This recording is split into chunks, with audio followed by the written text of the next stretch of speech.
This is 5 on 20 News, where the news is messy, but the newscasters are here to help you sort through the mishmash. With Alex Kack and Madison Brodsky, coming to you live from our studio in downtown Tucson. First, the local headlines. The University of Arizona is moving forward with efforts to set up a veterinary school in Tucson.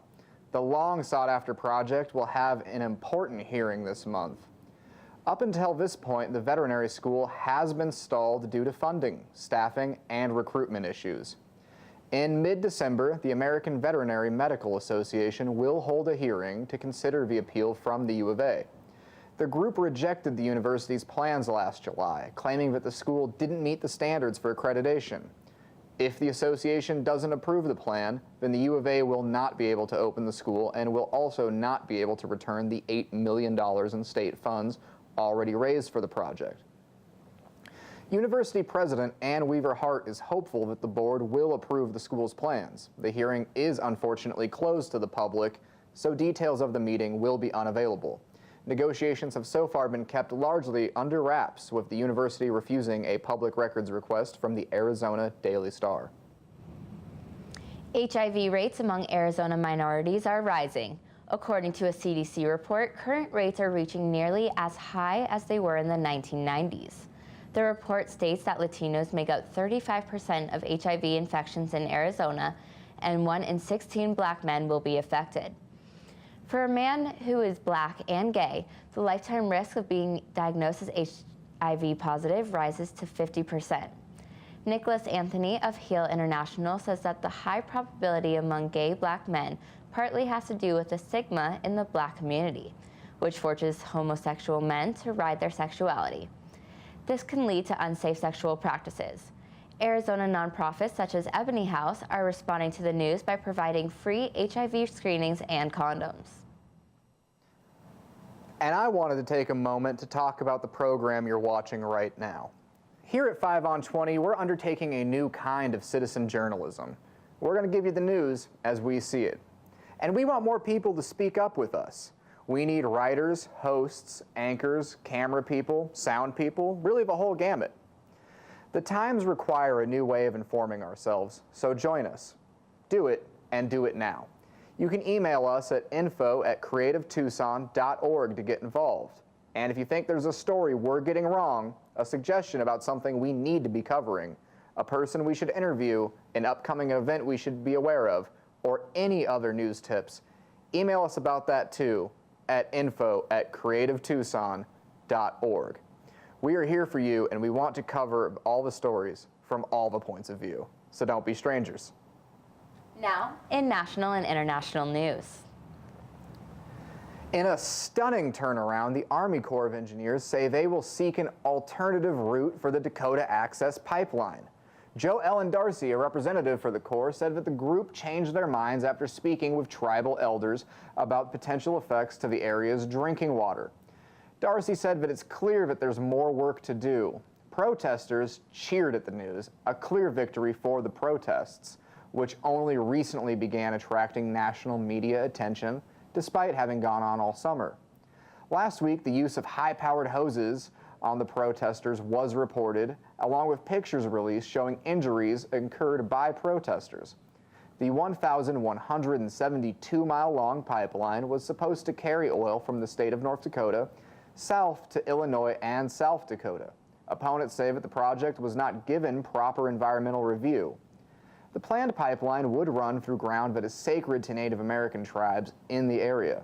The pipeline was originally going to be constructed near the capital city of Bismarck, but was rerouted when the Army Corps raised questions about effects on the city's water supply. Energy Transfer Partners, the company in charge of the pipeline, claims that there are minimal risks for contamination, and they say protesters are engaging in illegal actions. Donald Trump gave his support to the project last week and criticized the protesters. It was later revealed that Trump has financial interests in both Energy Transfer Partners and Phillips 66, who would receive oil from the pipeline.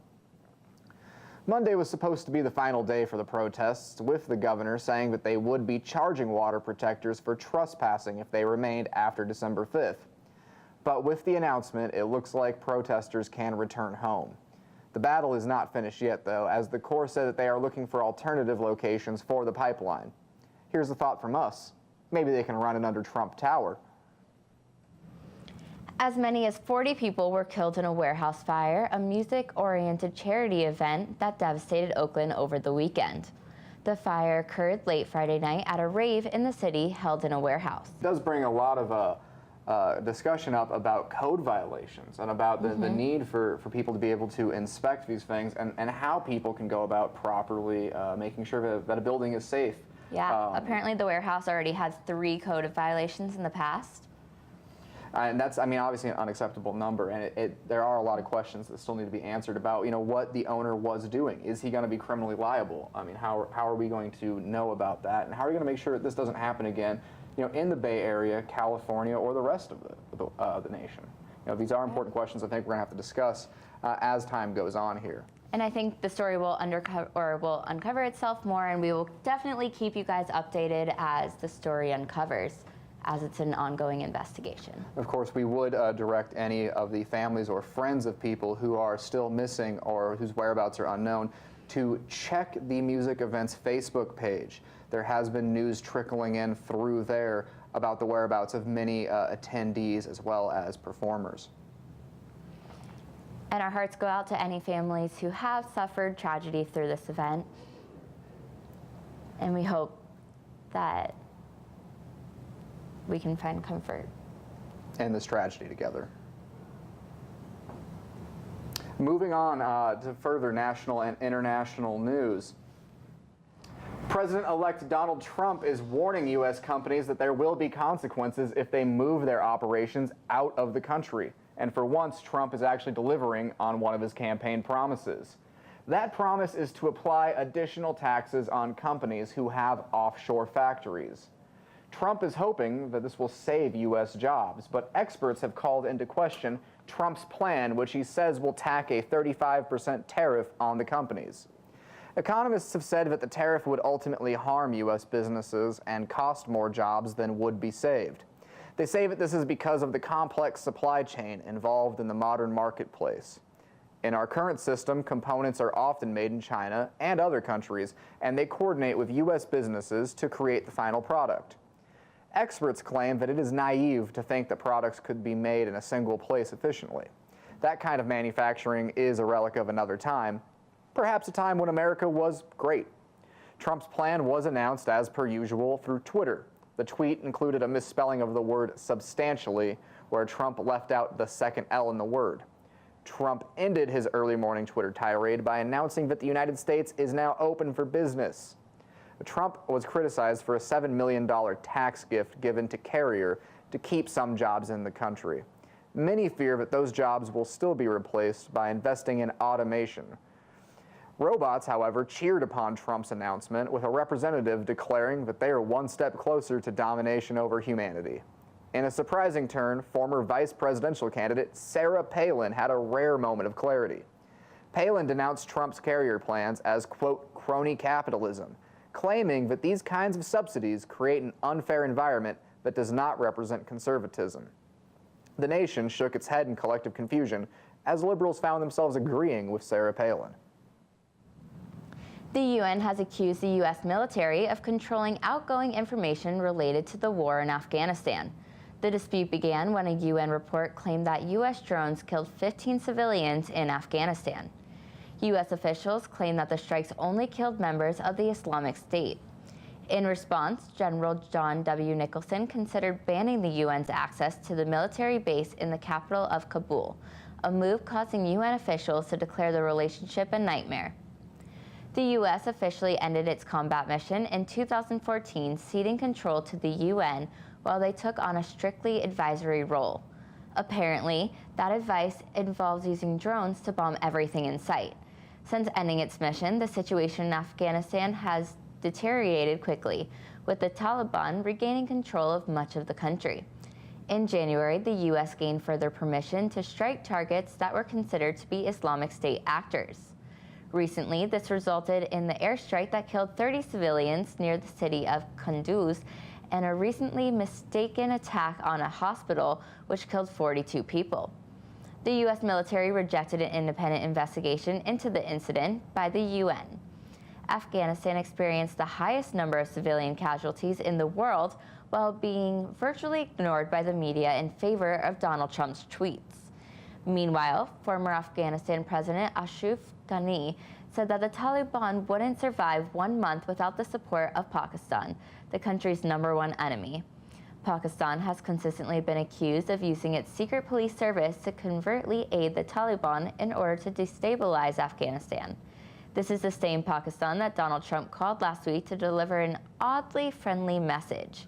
In the call on Friday, Trump told Prime Minister Nawaz Sharif that he was a terrific guy with a very good reputation.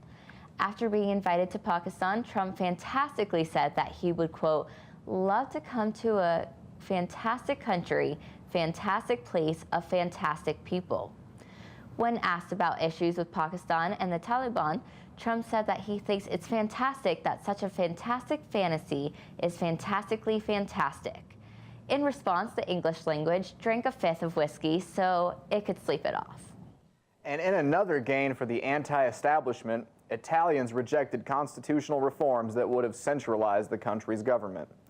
In response, the Italian Prime Minister Matteo Renzi resigned, fulfilling a promise he made before the vote.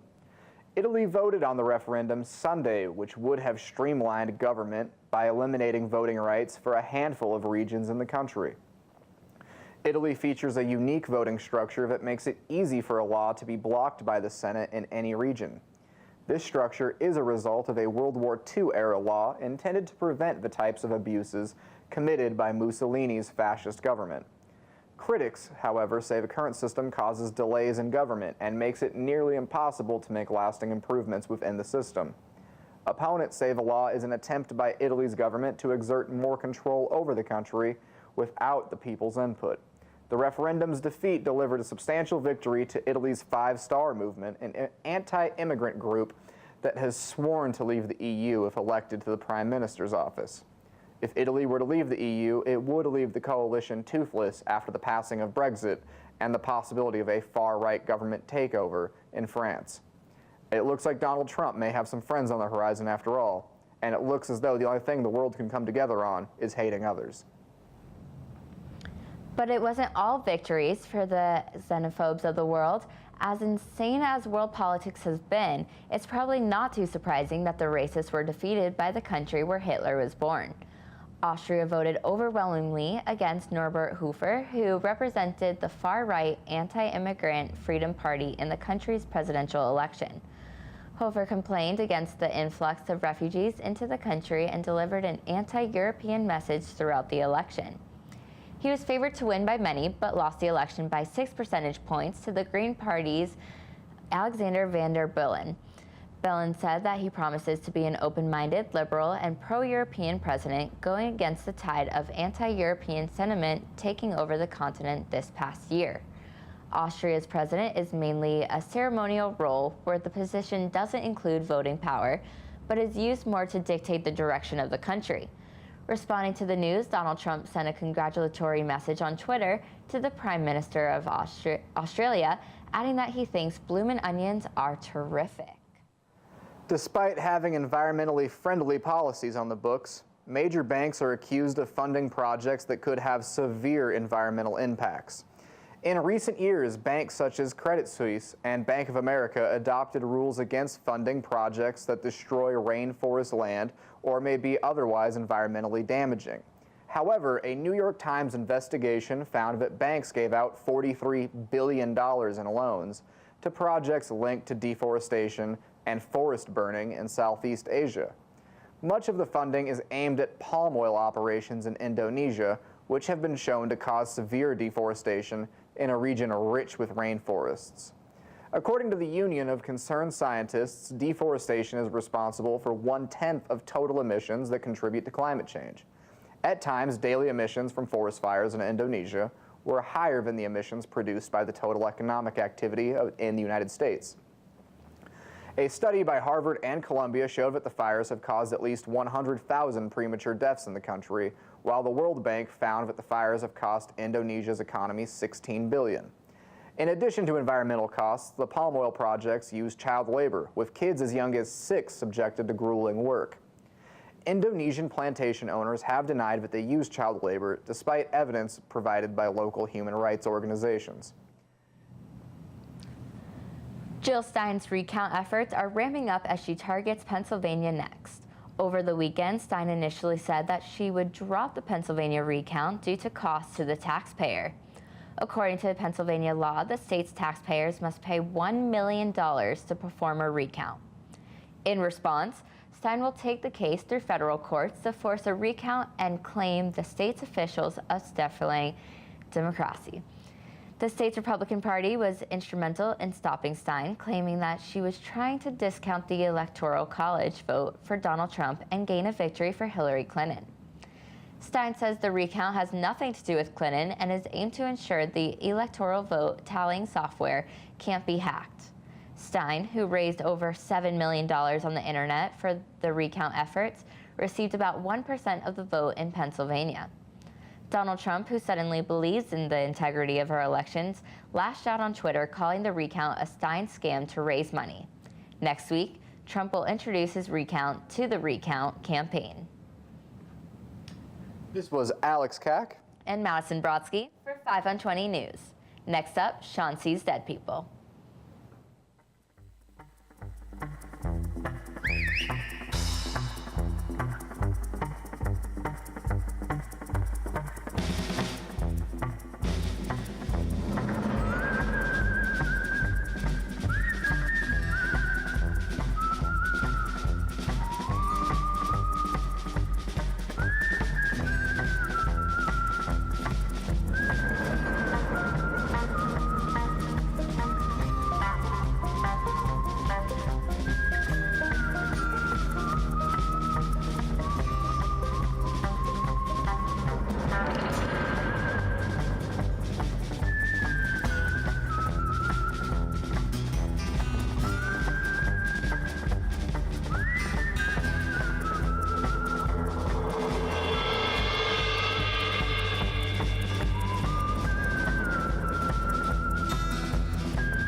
Life is for the living, death is for the dead. Let life be like music, and death a note unsaid. Langston Hughes said that. And today on Chauncey's Dead People, I'm talking a prisoner, a poet, and a great Lakota chief, the Count of Monte Cristo, and extra-dimensional disbelief. Let's go. On this day, in 1784, American poet Phillis Wheatley died while in childbirth at the age of 31. She was born in West Africa, Senegal to be exact, in around 1753. She was brought to Boston on a slave ship in 1761 at the age of 7 and purchased by John Wheatley as the personal servant to his wife Susanna. She was educated by the Wheatleys and became a master of Latin and Greek and it was in 1767 that she published her first poem, making her the first published African American poet. The poem was a story about two men who nearly drowned at sea and was printed in the Newport Mercury. A strong supporter of America's fight for independence, Wheatley penned several poems in honor of the Continental Army's commander, George Washington. Wheatley sent one of the said works, written in 1775, to the future president, eventually inspiring an invitation to visit him at his headquarters in Cambridge, Massachusetts. Wheatley accepted the offer and visited Washington in March of 1776, and while Wheatley had been granted freedom, her life inevitably took a turn for the worst. Both Susanna and John Wheatley died, and as her major supporters, this made things quite difficult for the poet. She did marry a free African-American man from Boston named John Peters, with whom she had 3 children, all of whom died in infancy. And their marriage proved to be difficult, with the couple battling constant poverty. Phyllis was forced to find work as a maid in a boarding house and lived in horrifying conditions until her early death.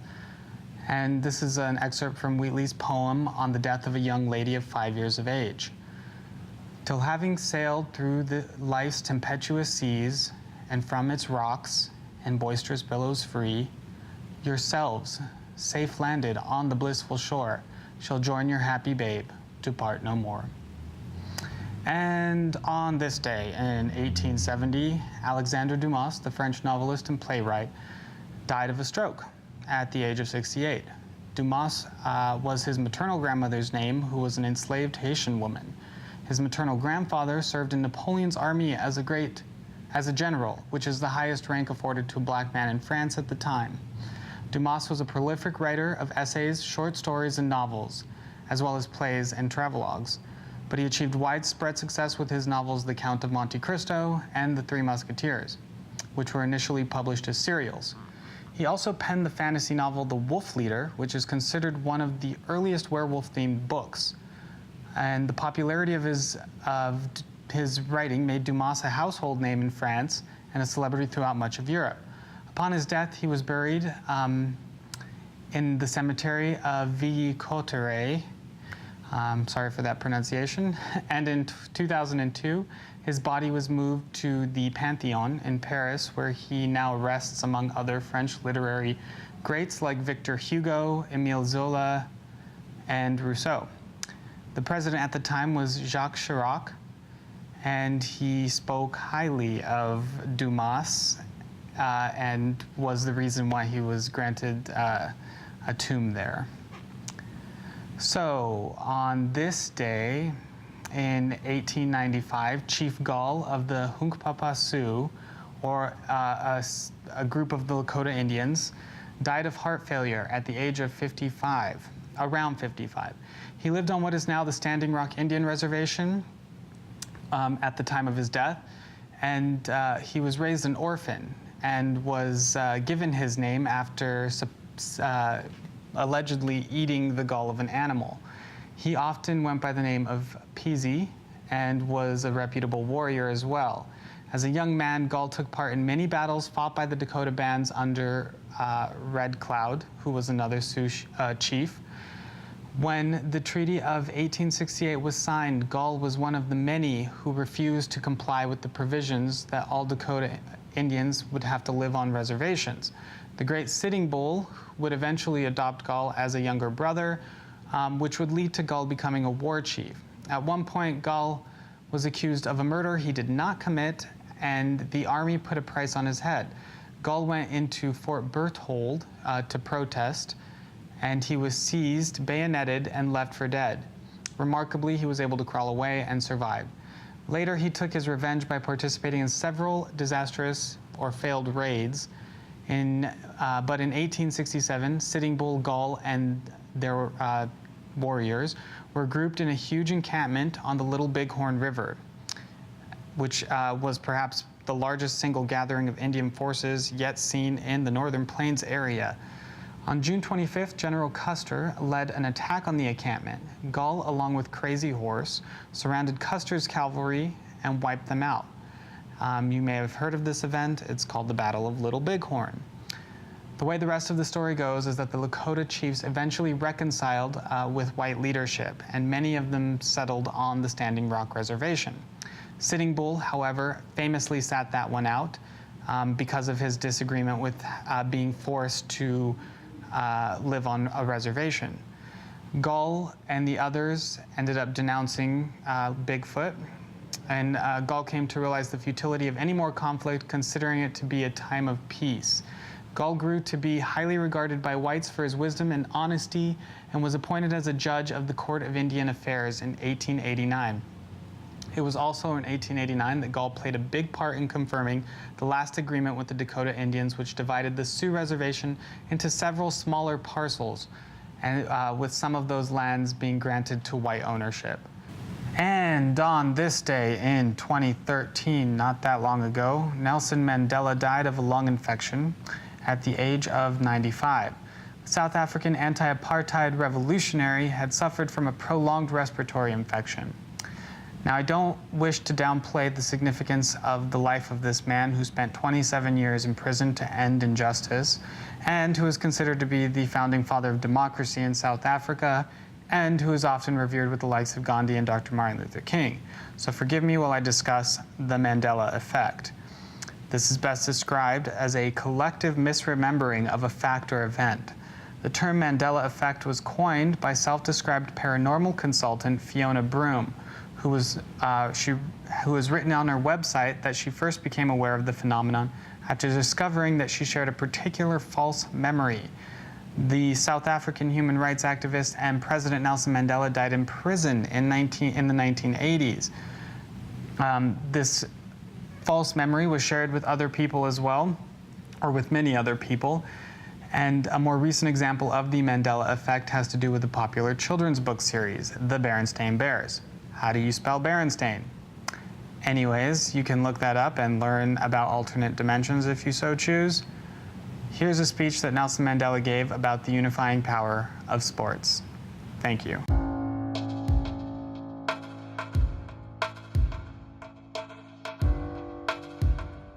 It has the power to inspire.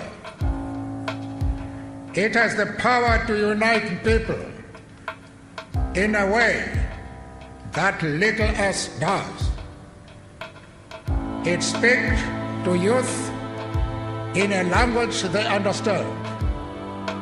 Sport can create hope where once there was only despair. It is more powerful than governments in breaking down racial barriers. It laughs in the face of all types of discrimination.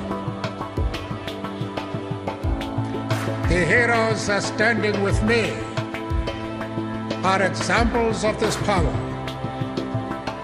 They are valiant, not only in the playing field, but also in the community, both local and international. They are champions, and they deserve the world's recognition.